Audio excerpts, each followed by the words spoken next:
Per April 2021, total hutang pemerintah sudah menembus 6.527,29 triliun. Menteri Keuangan masih tetap bersikeras jumlah itu masih cukup aman dan prudent karena masih di bawah rasio utang terhadap PDB yang disyaratkan oleh Undang-Undang Keuangan Negara. Padahal dilihat dari debt service ratio, kita sudah memasuki lampu merah karena DSR kita 25% jauh di atas Filipina, Meksiko, Thailand, dan beberapa negara lain yang sekelas dengan kita.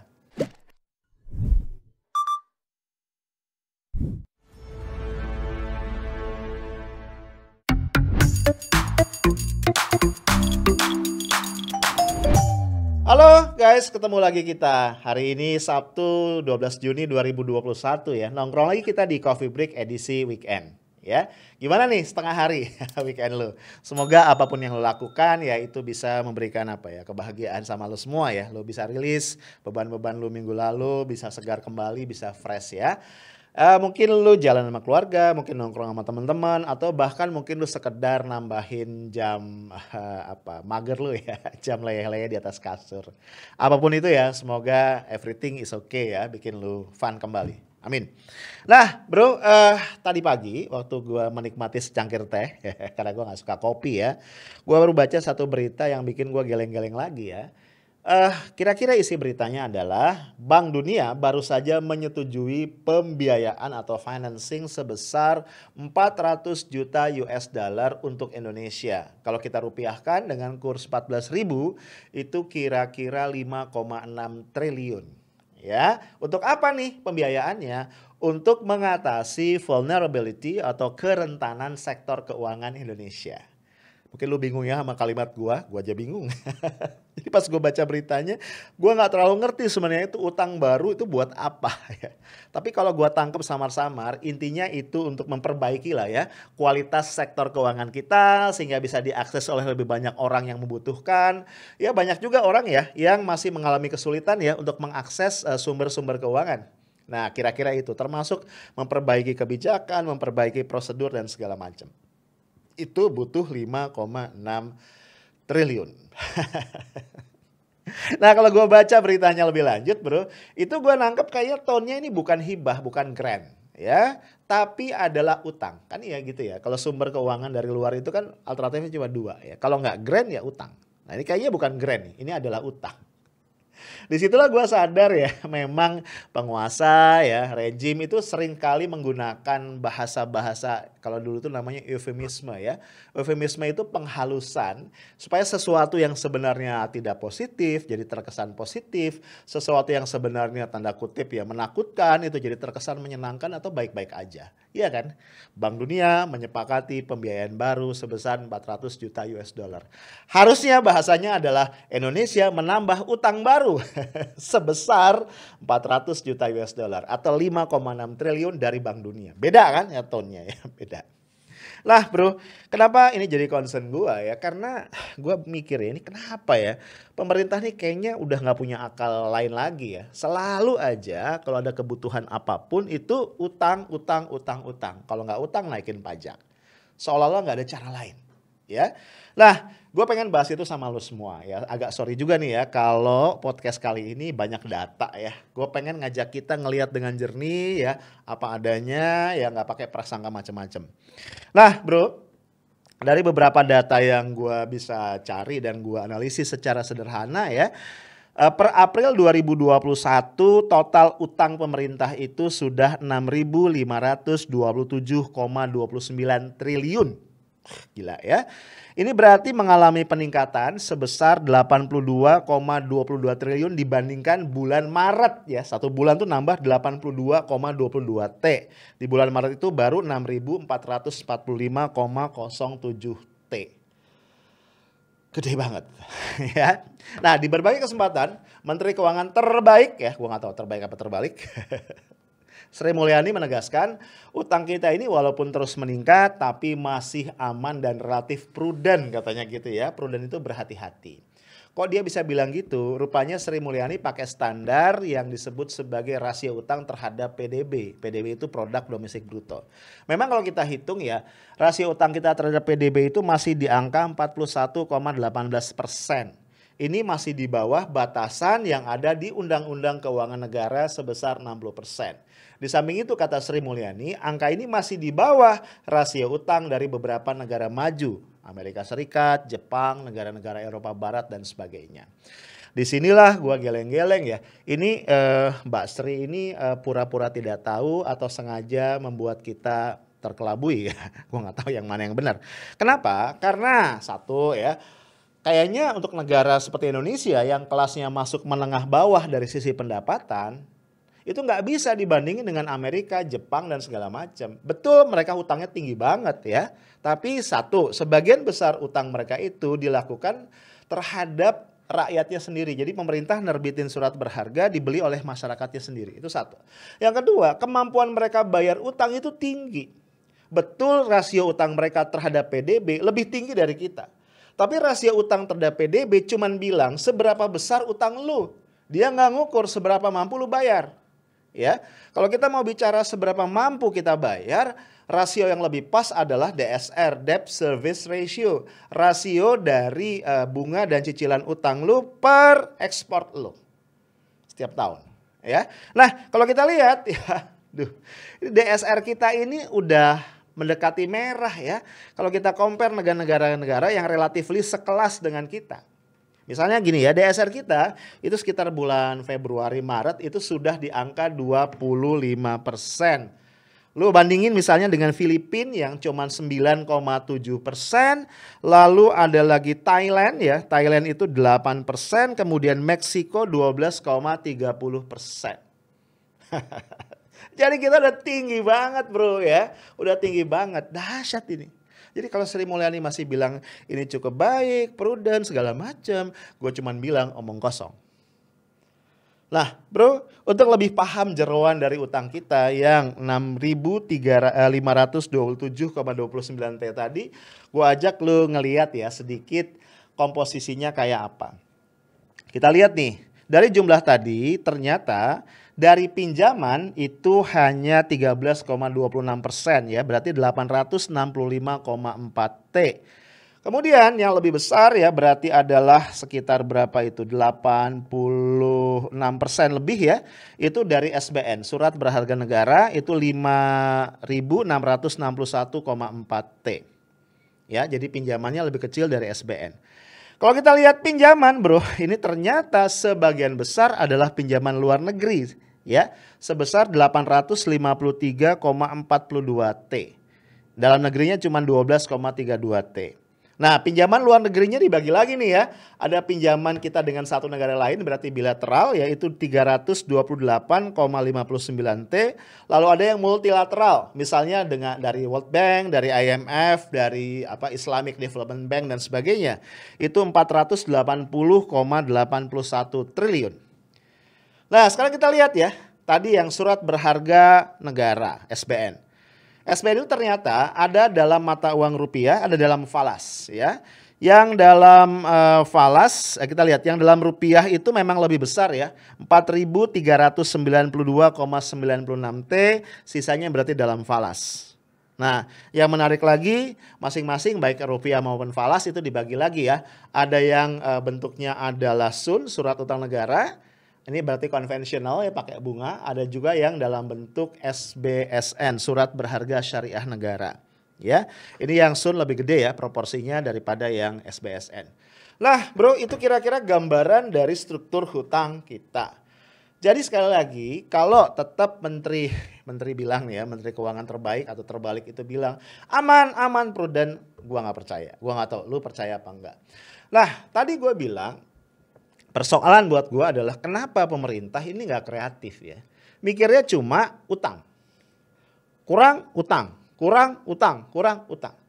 Nah, padahal ada banyak cara yang bisa dilakukan. Ini cara-cara bodoh deh, cara gampang ya.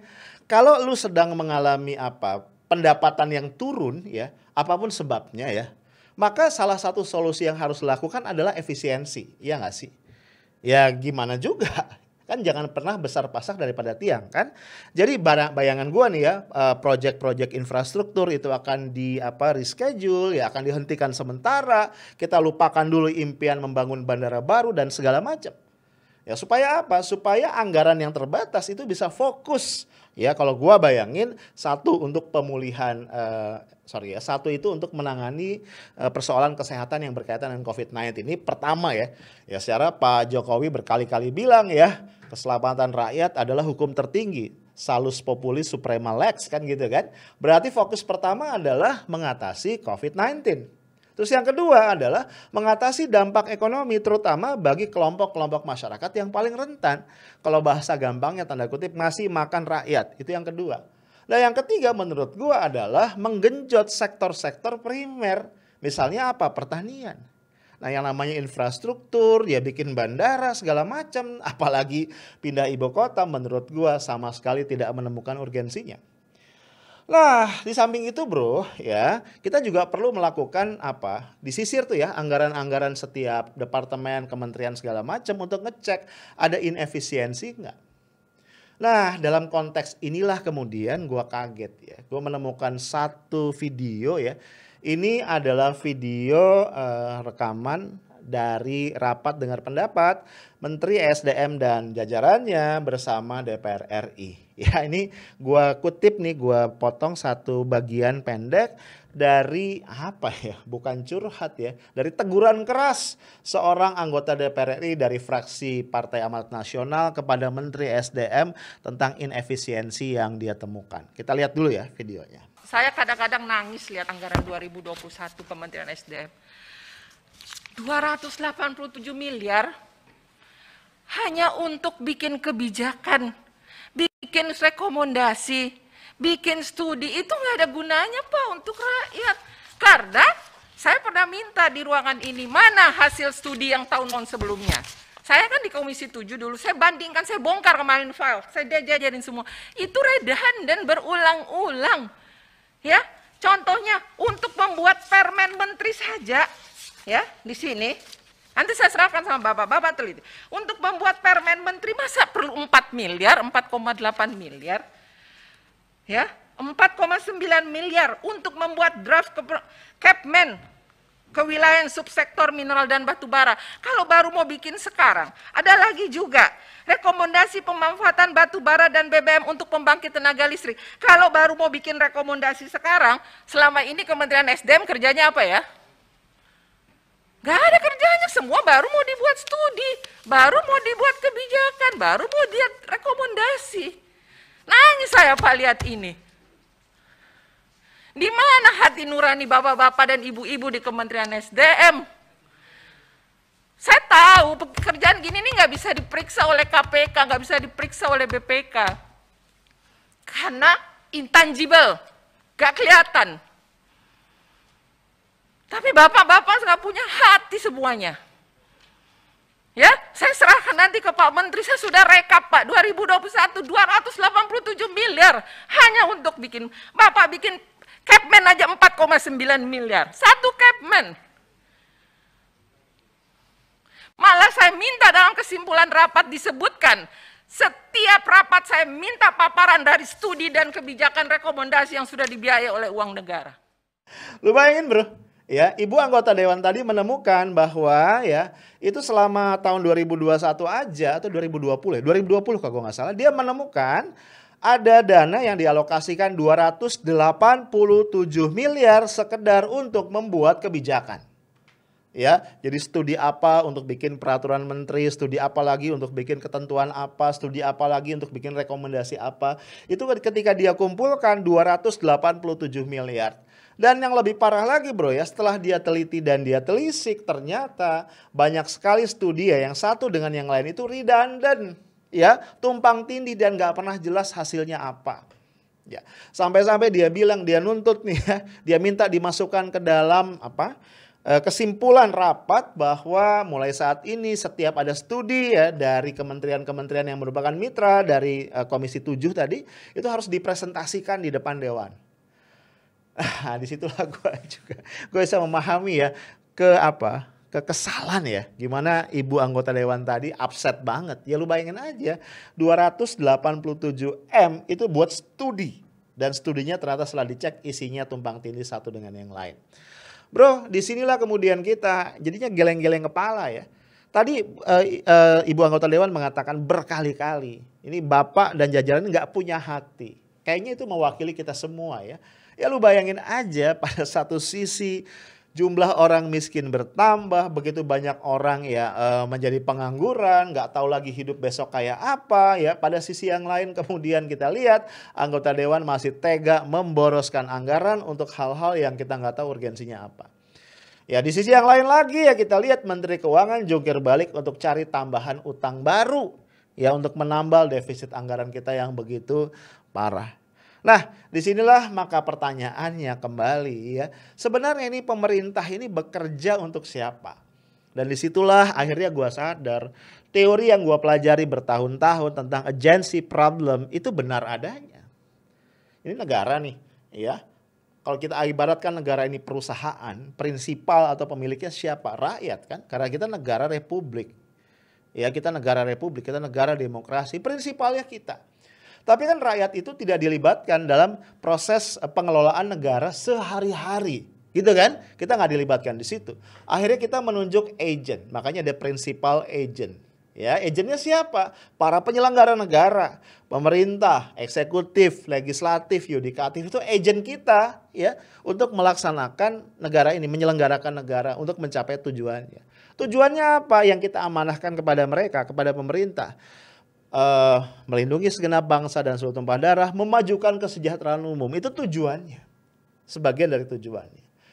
Ya tapi memang teori mengatakan karena antara prinsipal dengan agent itu adalah two separated bodies, dua institusi atau dua bagian yang terpisah, seringkali ya disitulah agent bekerja bukan untuk kepentingan prinsipal ya tapi buat kepentingan mereka sendiri. Ya apalagi udah deket 2024 ya. Bro, inilah yang membuat setidaknya gua yaitu nyaris ya belum sampai sih nyaris putus asa. Karena gua rasa ini bukan hanya fenomena di Kementerian SDM, tapi juga bisa jadi di seluruh kementerian. Orientasinya adalah bagaimana kita menghabiskan anggaran. Bagaimana anggaran itu menjadi bancakan untuk kenikmatan atau untuk menambah tebal kantong dari orang-orang tertentu dengan berbagai cara. Ya tadi itu 287 miliar untuk studi. Gua bingung studi kayak apa yang dibuat. Sehingga membutuhkan 287 miliar. Nah, disinilah menurut gua kehadiran masyarakat sipil yang kuat, yang tegas, yang keras bersuara itu menjadi penting. Karena kalau dibiarkan ini akan terus bergulir dan korbannya adalah kita.